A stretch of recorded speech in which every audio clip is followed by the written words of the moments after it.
Hello students, hope you are going very well through the topics I explained in my last videos.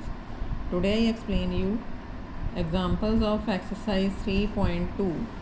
Topic median is left here, so I explain today, and some doubtful questions of exercise 3.1 as I got from a student, and I explain these questions today also. Here median में हमें कैसे adjustment करनी है। सबसे पहले तो जो भी डाटा दिया उसको असेंडिंग ऑर्डर में कन्वर्ट करना है। असेंडिंग ऑर्डर में कन्वर्ट करने के बाद हमें देखना है कि इवन नंबर ऑफ़ टर्म्स हैं कि ऑड नंबर ऑफ़ टर्म्स हैं। इवन टर्म्स के केस में फॉर्मूला होता है मीडियन साइज़ का n/2th and n/2 + 1th term. इन दोनों को जो सॉल्व करके आएगी उसकी मिड वैल्यू ऑफ, ये तो हो गया मीडियन साइज़, तो मीडियन क्या होएगा, mid value of n/2 and n/2 + 1th term जो भी आएगी, मतलब उस टर्म की जो नंबर ऑफ जो वैल्यू होएगी उसको सम ऐड करके दोनों को डिवाइडेड बाय 2 कर देना है, तो वो हो जाएगा median. In case of odd number of terms median size होता है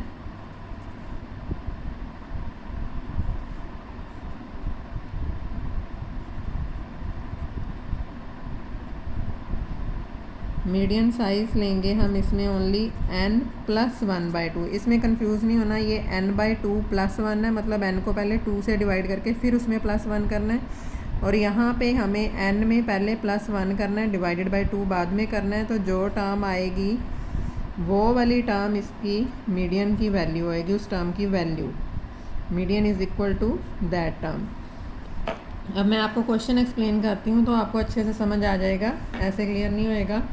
जैसे इसकी एग्जांपल सिर्फ एक ही दी हुई है, 2436 एग्जांपल नंबर 7 है।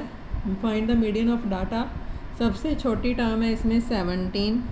पहले इसको असेंडिंग ऑर्डर में कन्वर्ट करना है। 17 के बाद 18 आएगा, 18 के बाद है 24, 25, 35, 36 एंड 46। 1 2 3 4 5 6 7 टर्म्स हैं, तो ये होगी ऑड नंबर ऑफ टर्म्स। तो मतलब ये वाला फॉर्मूला अप्लाई होएगा।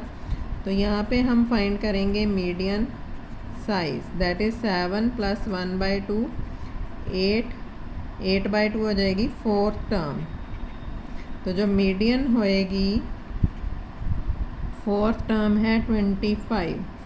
तो ये इसका आंसर है, मतलब उस डाटा में वो टर्म देखनी है हमें, 4 नहीं आंसर होएगा, उस डाटा में वो टर्म जो टर्म होएगी वो इसका आंसर होएगा। 4th टर्म जो है 25 है, तो 25 इसका आंसर है। नाउ अब इसके अकॉर्डिंग, इवन नंबर के अकॉर्डिंग मैं आपको एक क्वेश्चन एक्सप्लेन कर देती हूँ। कोई स्टेटमेंट तो वैसे कोई नहीं दी हुई, बट इसके बैक पेपर पे देखो 67 पेज नंबर पे जो मीन का क्वेश्चन है वही मैं आपको मीडियन के अकॉर्डिंग एक्सप्लेन कर देती हूँ। टर्म्स काउंट कर लेते हैं पहले। 1 2 3 4 5 6 7 8 9 10 11 12 13 14 15 16 17। 17 है तो हम 16 ले लेंगे। 16 टर्म्स के अकॉर्डिंग एडजस्ट करेंगे इसको। सबसे छोटी टर्म है इसमें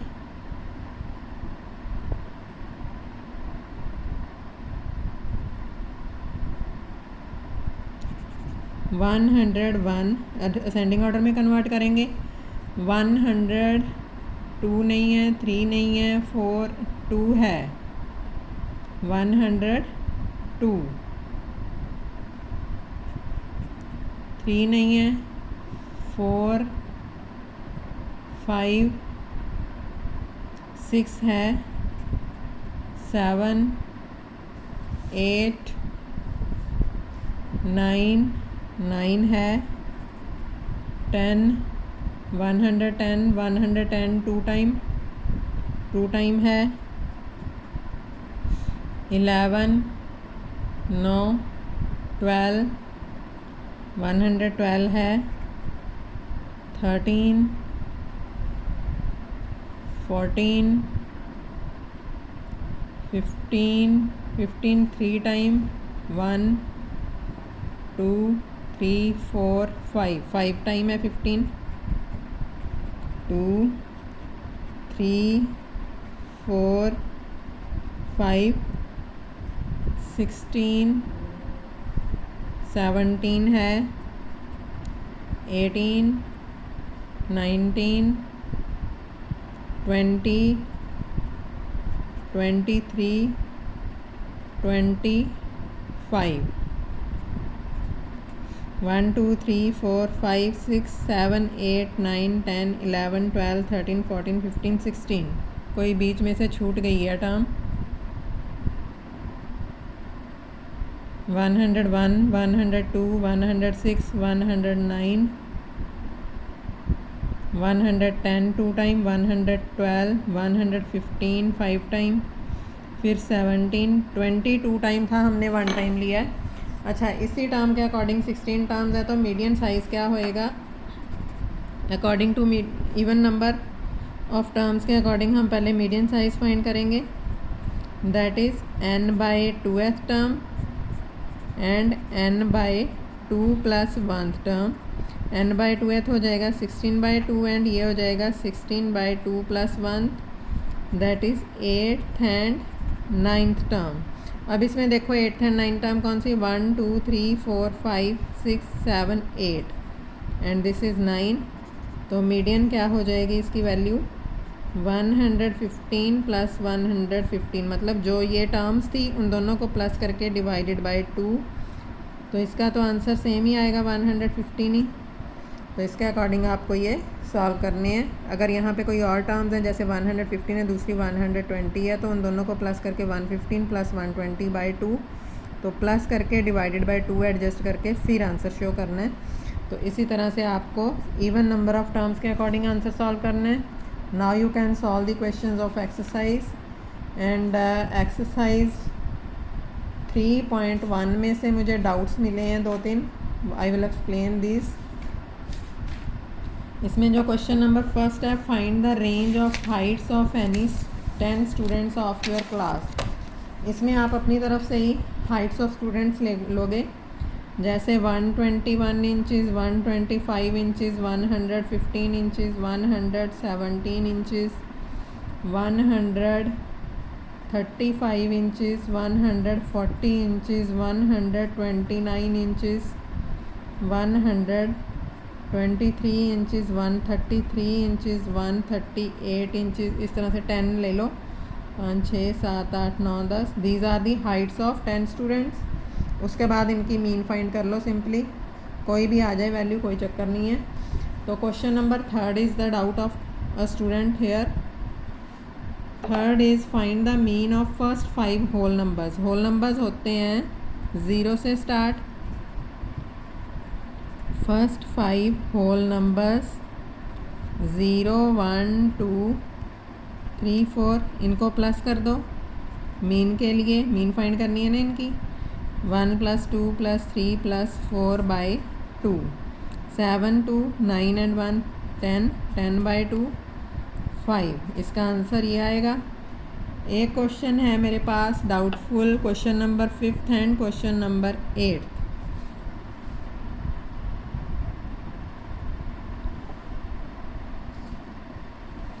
Question number 5th is following table shows the points of each player scored in 4 games. Now answer the following questions. Find the mean of to determine A's average number of points scored per game. Mean of A's score. A के score कितने थे? 14 + 16, क्योंकि दूसरे B के हैं फिर आगे C के हैं, तो A के लेंगे हम 14 16 10 and 10 by total number of terms 4 हैं, ये होगा 30 40 50, 50/4 that is 25/2 that is 12.5। To find the mean number of points per game for C, would you divide the total points by 3 और 4? यस, इन्होंने पूछा है कि अगर C की मीन फाइंड करनी है तो उसको आप 3 से डिवाइड करोगे कि 4 से डिवाइड करोगे। This is the A part. B part होएगा we have to divide total points by 3, क्योंकि जो थर्ड गेम थी वो तो उसने प्ले ही नहीं की, डिडंट प्ले लिखा हुआ है ना, जो गेम प्ले ही नहीं की तो उसको हमने एडजस्ट ही नहीं करना क्वेश्चन में। तो उसके बाद है C part, B played in all the 4 games, how would you find the mean. B की मीन फाइंड करनी है हमें, तो कैसे फाइंड करेंगे। अच्छा देखो यहाँ पे फर्स्ट गेम में इसके स्कोर हैं 0, तो वो कंसीडर करेंगे यहाँ पे 0 + 8 + 6 + 4 divided by 4, this is 14 and 4 18 by 4 that is 9 by 2 that is 4.5। Check its answer also, क्योंकि यहाँ पे 0 स्कोर था तो वो कंसिडर करना है, इसमें प्ले ही नहीं की थी गेम तो वो कंसिडर करने की ज़रूरत नहीं है, यहाँ पे इस बात का ध्यान रखना है, right. And last is who is the best performer, तो उसके लिए हमें मीन ऑफ सी स्कोर भी फाइंड करने पड़ेंगे। ये मीन ऑफ बी स्कोर थे, सी के स्कोर हैं 8 11 and 13 divided by 3, 19 and 3 22 and 1 carry 19 and 3 33 हो गया 32, 19 3 22 + 10 32 डिवाइडेड बाय 3, तो this is near about 10.66 approximately. तो who is the best performer, जिसकी मीन ज़्यादा है। A is the best performer because it's mean is greater, इसकी mean ज़्यादा है तो ये बेस्ट परफॉर्मर हो गया। तो बाकी आप इसके अकॉर्डिंग कर सकते हो।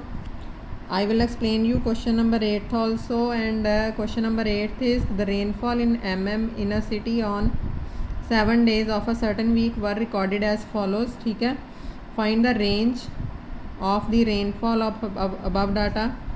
रेंज क्या होएगी, हाईएस्ट को वैल्यू है इसकी 20.5 माइनस लोएस्ट है 0.0, दैट इज़ वैल्यू तो सेम आएगी 20.5। Find the mean rainfall, mean find करेंगे तो that is 0 + 12.2 + 2.1 + 0 + 20.5 + 5.5 + 1 only, this is not 10, गलती से मैंने 10 ले लिया, ये 1 था, 1.0 मीन्स 1। तो इनको प्लस करके डिवाइडेड बाय 7 करेंगे, 0.23 3 and 10 13, 0.1 कैरी ओवर है 3 2 5 5 and 5 10 10 and 1 11, again 1 carry over 2 2 2 4 41.3 by 7 हो जाएगा, 7 5s are 35.6 बच गया 63, 7 9s are 63, तो मीन रेनफॉल हो गई this 1 mm। Third is on how many days was rainfall less than mean rainfall, कितने डेज में रेनफॉल कम है 5.9 से। 0.0 मंडे को, वेडनेसडे को, थर्सडे को, सैटरडे को एंड संडे को, तो 5 days. Rainfall is less than mean rainfall for 5 days. अगर शो करने हैं तो डेज भी शो कर सकते हो, that is Monday, Wednesday, Thursday, Saturday and Sunday. This is the answer of this question, and other question you can solve. If you have any doubt you can send me a doubt on my personal number 9991701313. Till then, thank you.